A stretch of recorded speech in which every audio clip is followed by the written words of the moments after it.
Oke, bismillahirrahmanirrahim. Kita mulai aja ya.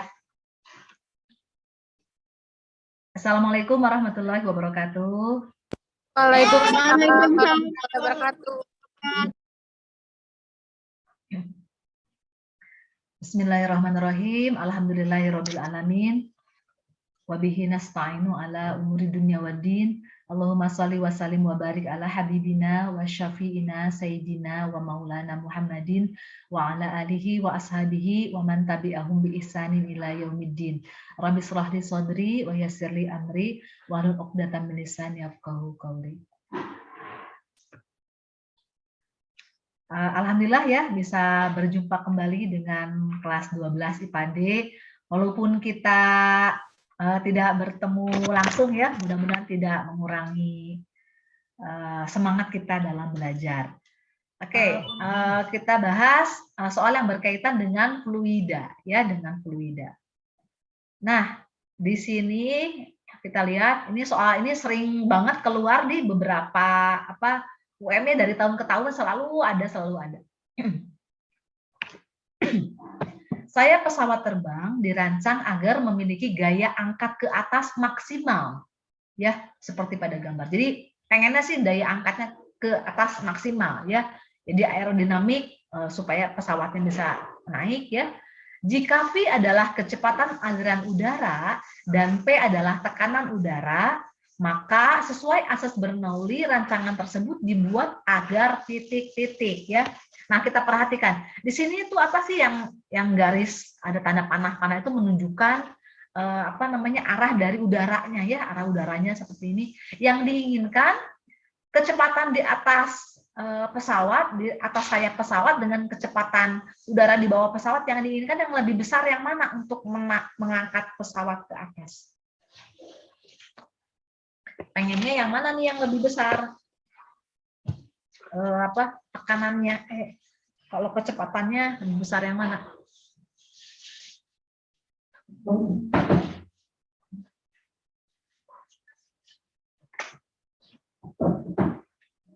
Ya, coba perhatikan Ibu. Ya udah, Ibu balik lagi ke sini ya. Nah, ayo balik lagi ke sini deh. Nah.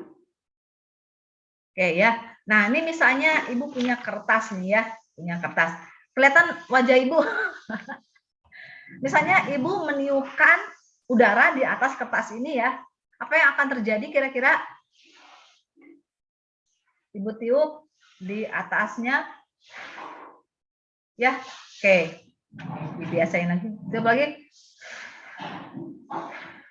Ternyata kertas bergerak ke atas. Jadi walaupun Ibu tiup ternyata nggak tambah ke bawah, tapi dia malah ke atas. Jadi kalau aliran udara di atas, misalnya ini saya pesawat ya, nah aliran udara di atas itu lebih kencang, kecepatan aliran udara lebih kencang, ternyata menyebabkan tekanan udaranya menjadi lebih kecil. Ya, kenapa? Kalau lebih kecil berarti udara itu kan menekan dari tekanan yang besar ke tekanan yang kecil, gitu. Jadi naik ke atas kertasnya ya. Kalau kita punya kayak gini nih, dua buah kertas ya, dua buah kertas gini, kemudian Ibu tiup di tengah-tengah, apa yang terjadi? Kira-kira kertasnya bakalan gimana nih? Halo? Ibu kayak sendirian aja nih. Ibu tiup ke tengah-tengahnya, jadi merenggang, Bu. Ternyata bukan merenggang, tapi jadi gimana? Jadi nutup ya. Jadi bukannya malah keluar, malah ke dalam gitu. Nanti kalian cobain juga ya. Jadi supaya itu mah tangan Ibu aja kali. Cobain, bisa dicoba kayak gini. Lihat ya. Jadi malah nutup ke dalam. Nah, ternyata kalau di sini kan di tengah-tengah ya ada tekanan udara, di pinggir-pinggir kertas juga ada tekanan udara. Kalau ada aliran udara dengan kecepatan yang lebih tinggi di tengah-tengah menjadikan tekanan udara di tengah-tengah antara kertas itu menjadi lebih kecil. Kalau lebih kecil gimana? Nanti tekanan di sebelah kanan jadi lebih besar, makanya dia nanti dorong kertasnya untuk jadi ke tengah ya. Nah gitu. Seperti yang tadi juga gini sama ya, kita tiupin. Jadi kalau di bawah kan nggak ada angin nih, kalau di atas kan ada aliran udara ya. Nah jadi Ternyata kalau di atas ada aliran udara, kecepatannya lebih tinggi, tekanan jadi lebih kecil. Kalau tekanan lebih kecil, tekanan di bawah jadi lebih besar. Dia dorong ke atas ya. Dan itu juga yang diinginkan oleh sistem sayap pesawat terbang gitu. Jadi jawabannya yang mana nih kira-kira? Internet Ibu nggak stabil ya. Mohon maaf kalau nanti tiba-tiba terlempar lagi seperti tadi. Oke, kita ya. Di sini kita bilang aja nih VA ya, kecepatan udara di atas, di sini VB kecepatan udara di bawah. Yang ingin lebih besar tuh yang mana? Yang di atas atau yang di bawah? Yang kecepatannya harus lebih besar. Di atas sayap pesawat atau di bawah sayap pesawat? Di bawah bukan, Bu? Kalau yang tadi pas lagi niupin ini supaya keangkat ke atas, kan aliran udara di atas harus lebih cepat ya kan? Kecepatan di atas harus lebih cepat. Jadi VA atau VB ini yang lebih besar harusnya.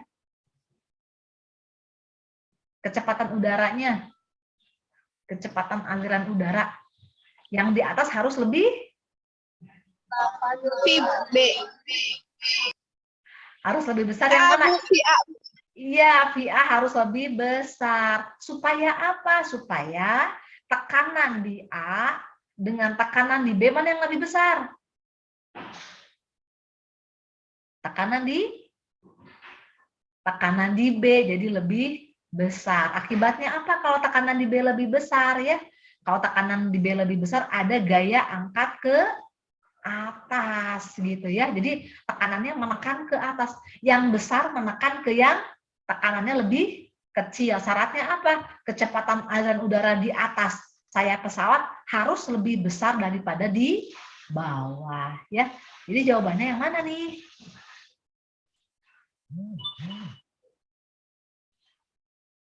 Jadi jawabannya yang B. Yang B ya. Oke, yang B. Tapi kalian perhatikan, nanti jangan fokus A, B, C, D, E-nya, tapi lihat fokus ke sini ya. VA harus lebih besar daripada VB, maka tekanan di A lebih kecil daripada VB gitu ya. Fokusnya ke pembahasannya. Oke, sebuah benda ketika dimasukkan ke dalam zat cair, satu, terapung dengan setengah bagian volumenya berada di bawah permukaan.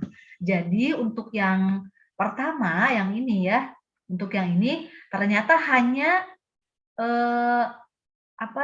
setengah bagian volumenya berada di bawah permukaan. Jadi kalau yang ini V yang tercelup, kita bilang aja ya V1 ini V yang tercelupnya itu adalah setengah volume benda. Ini V yang tercelupnya. Tapi kalau dimasukkan ke dalam zat cair kedua ya, jadi zat cair kedua terapung. Jadi bendanya terapung, sepertiga bagian volumenya berada di bawah permukaan. Jadi 3/4 volumenya berada di bawah permukaan. Jadi ini lebih kita lihat kalau dilihat secara kasat mata, oh yang kedua ini volume yang tercelupnya lebih banyak ya. Ternyata V2-nya sama dengan berapa nih? 3/4 volume benda. Padahal bendanya ini benda yang sama ya, benda yang sama. Maka perbandingan massa jenis zat cair 1 dan zat cair 2 adalah titik. Berarti yang ditanya adalah berapa sih perbandingan Rho 1 dengan Rho 2 ya. Jadi massa jenis itu simbolnya begini, Rho ya, ini yang ditanya. Oke, kita lihat di sini ya. Kita lihat di sini. Nah, di di keadaan pertama, di wadah pertama, ini jelas saja fluidanya pasti berbeda dengan fluida yang kedua ya. Gaya yang bekerjanya pada benda ada gaya apa aja? Yang pertama di sini pasti ada gaya berat yang arahnya ke bawah, dan juga ada gaya apung yang arahnya ke atas ya. Nah, gaya berat simbolnya W ya, gaya apungnya simbolnya adalah FA ya, gaya apung atau gaya Archimedes, kita bilang aja ini FA1. Di benda yang di keadaan kedua bendanya masih sama, gaya yang bekerja pada benda ini apa aja? Pertama ada gaya berat arahnya ke bawah ya, dan juga ada gaya apung arahnya ke atas. Kita bilang aja di sini W, kemudian di sini adalah FA2 ya. Oke, jadi di sini ya, misalnya nih,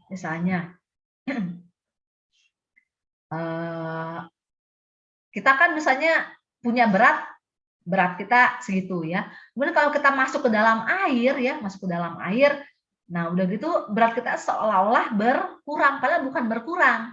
Karena ada gaya angkat ke atas sebesar volume, jadi besarnya sama sebesar volume zat cair yang dipindahkan oleh volume badan kita gitu ya. Jadi semakin besar volume benda tercelup, maka pasti akan semakin besar juga gaya angkat ke atas ya. Itu dinyatakan oleh Archimedes. Nah, gaya angkat ke atas kita perhatikan di sini, benda satu ini kan dalam keadaan diam. Kalau dalam keadaan diam berarti gaya-gaya yang bekerja pada benda ini sama dengan 0, sigmanya 0 ya. Berarti FA1 sama dengan W. Di sini juga sama. FA2 sama dengan W karena bendanya kan diam di situ. Kalau FA1 sama dengan W, FA2 sama dengan W, pasti dong FA1 besarnya sama dengan FA2. Sampai situ paham ya? Halo, halo? Ya, Bu, paham. Oke, nah kita masukin nih FA-nya. Jadi gaya apung 1 sama nilainya sama gaya apung ke 2 gitu ya, sama. Nah, gaya apung tuh gedenya segede apa sih? Segede ya Rho dikalikan G dikalikan V. Nah, apaan ini Rho? Rho itu adalah massa jenis zat cairnya. Massa jenis fluidanya ya. Kita bilang aja di sini Rho1. Apaan tuh G? G percepatan gravitasi bumi. Apa ini V? V adalah volume benda yang tercelup. Nah, di yang pertama ya kita bilang aja di sini V1 ya, tapi kita tahu bahwa V1 itu adalah volume benda tercelup di fluida 1. Sama dengan di sini Rho2 G dikalikan V2 ya, dengan Rho2 adalah massa jenis fluida kedua ya, Rho2 yang ini, kemudian G-nya percepatan gravitasi bumi, V2-nya adalah volume benda tercelup di fluida 2.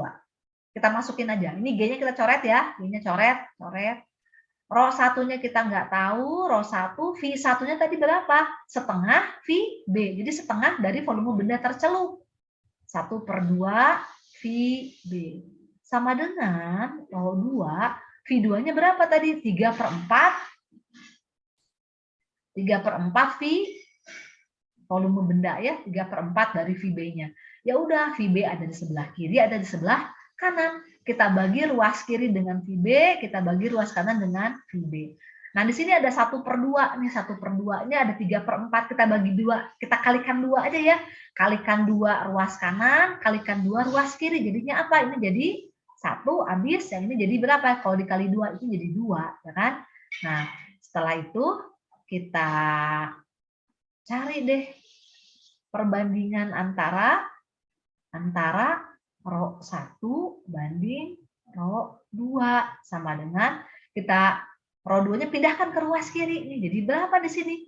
3 banding 2. Jadi jawabannya yang mana? Jawabannya yang B. Oke, jadi kalian harus cari dulu nih volume benda tercelup yang satunya berapa, volume benda tercelup keduanya berapa gitu ya, baru dimasukkan.